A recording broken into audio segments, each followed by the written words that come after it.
नाम कैसे करते हैं। मौलाना अबुल कलाम आजाद के बारे में कहा जाता है, आप लोगों को पेन डायरी या कोई नोटबुक भी रखना चाहिए था, इसलिए कि आपको 50 चीज आज ऐसे मिलती, 10-20 चीजें जो आप लिखते तो आपको अपनी जिंदगी में काम आता। मौलाना अबुल कलाम आजाद का आप लोग ओरिजिनल नाम आप लोग जान रहे हैं, मोहिउद्दीन अहमद था।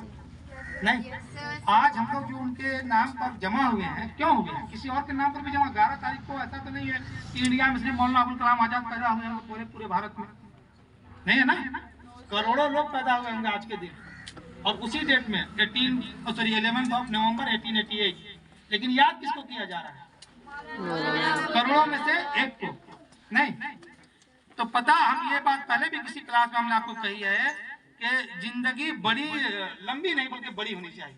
मौलाना अबुल कलाम आजाद की आप उम्र देखेंगे तो 88 में उनकी पैदाइश है और 1958 में उनका डेथ हो गया, यानी 70 साल की जिंदगी है। ठीक है, बाद लोग ऐसे भी हैं जो 100 साल से अधिक जी लेते हैं, लेकिन तारीख में, इतिहास में उनका कहीं कोई नाम नहीं होता है, ना उनका कोई जिक्र करता है, ना कोई उसको याद करता है।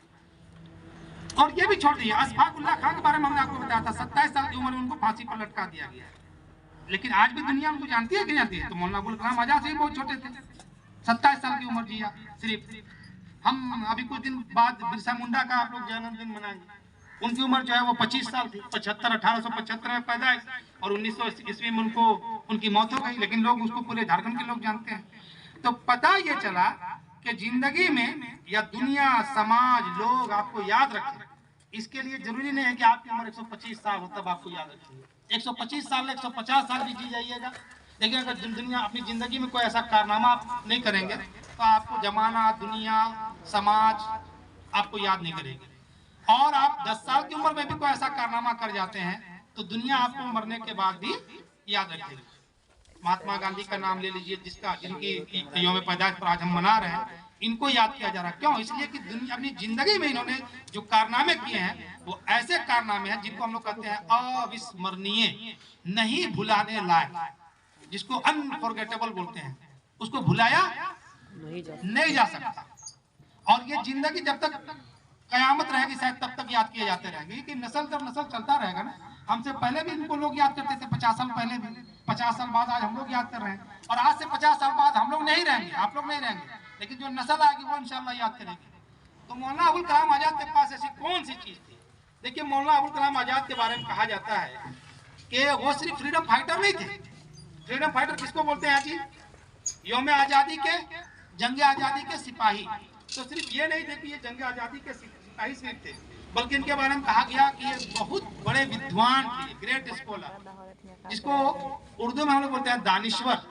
दानिश कहते ही अकल को, दानिश्वर जब आप कहते हैं तो इसका मतलब अकलमंद, ऐसा आदमी जिसके दिमाग के बारे में कहा जाता है कि अल्लाह ताला हजारों लाखों में या 100 साल में ऐसा एक आध बंदा जो है पैदा करता है जिसके पास गॉड गिफ्टेड ब्रेन होता है, कि वो जिसको आप कहते हैं ना कि आपके तस्वुर से ज्यादा जहीन, ज्यादा ब्रिलियंट, ज्यादा तेज स्टूडेंट थे वो। और उनकी तालीम ऐसे, जैसे हम लोग बोलते हैं आज स्कूल और कॉलेज में हम लोग पढ़ रहे हैं ना, या आप लोग पढ़ रहे हैं, इस तरह से नहीं हुई थी।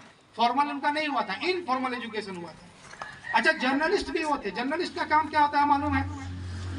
जर्नलिस्ट वो होते हैं जो खबर लिखने का काम करते हैं, है ना। आप तक जो खबरें पहुंचती हैं तो वो कौन लोग लिखते हैं? फोटोग्राफी जो लोग करते हैं उनको फोटो जर्नलिस्ट बोला जाता है। जो खबर लिखता है वो जर्नलिस्ट है, पत्रकार है।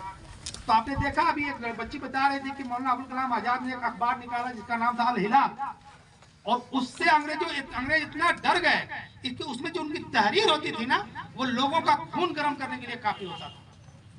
इतनी जबरदस्त तहरीर होती थी कि उस तहरीर को पढ़ने के बाद हजारों लाखों लोग खड़े हो जाते थे कि मुल्क को अंग्रेजों से आजाद कराना है।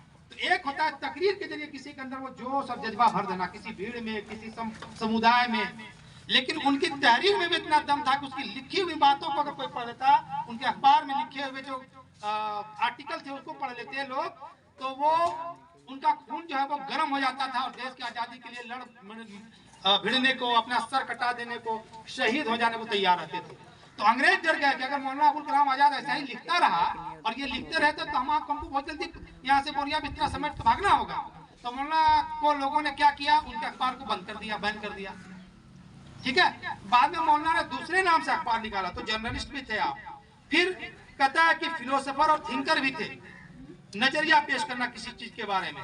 और आपने देखा कि ये 2 बार कांग्रेस, आप जिसके बैनर तले देश की आजादी की लड़ाई लड़ी गई, सबसे पुराना पॉलिटिकल संस्था राजनीतिक या पार्टी थी, उसके 2 बार अध्यक्ष रहे, 1923 में और 1940 में। और 40 में बने तो 6 साल तक वो कांग्रेस के अध्यक्ष रहे, 46 तक। और ये भी हम बताया कि 40 से 46 तक क्यों अध्यक्ष रहे, क्योंकि वर्ल्ड वार 1939 में शुरू हो गया और 45 तक चला, और नहीं तो हर साल उसका अध्यक्ष बदलता था। देश जब आजाद हुआ तो मौलाना अबुल कलाम आजाद को देश का पहला शिक्षा मंत्री, यानी उसको एचआरडी मिनिस्टर बोलते हैं, ह्यूमन रिसोर्स डेवलपमेंट, मानव संसाधन विकास विभाग के मंत्री। और आपको मालूम होगा कि देश के पहले प्रधानमंत्री, अभी आप लोगों ने जवाब भी दिया, जवाहरलाल नेहरू थे।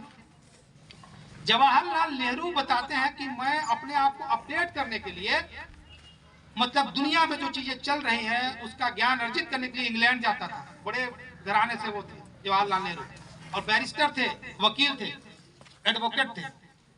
तो वो अपने आप को, अपने नॉलेज को अपडेट करने के लिए कहाँ जाते थे हर साल? इंग्लैंड। और इंग्लैंड से वापस आता, उनका स्टेटमेंट है कि मैं जब वापस आता था तो मैं हमेशा अबुल कलाम आजाद को, मौलाना को अपने से आगे पाता था, in terms of knowledge, in terms of समझ। उनकी जो समझ थी कि मैं अपडेट होकर इंग्लैंड से आता था, और जब मौलाना आजाद से मैं मिलता था तो मुझे लगता था कि ये आदमी तो पहले से हमसे ज्यादा अपडेटेड है। बात समझ रहे? और भी सुनिए, कहा गया कि बड़ा कोई मसला जब आता था देश के पहले वजीर आजम, प्रधानमंत्री के पास, तो वो मशवरा लेने के लिए अबुल कलाम आजाद के पास जाते थे कि मेरे पास ये इशू आ गया है, ये मसला हो गया, तो मौलाना बताया कि हम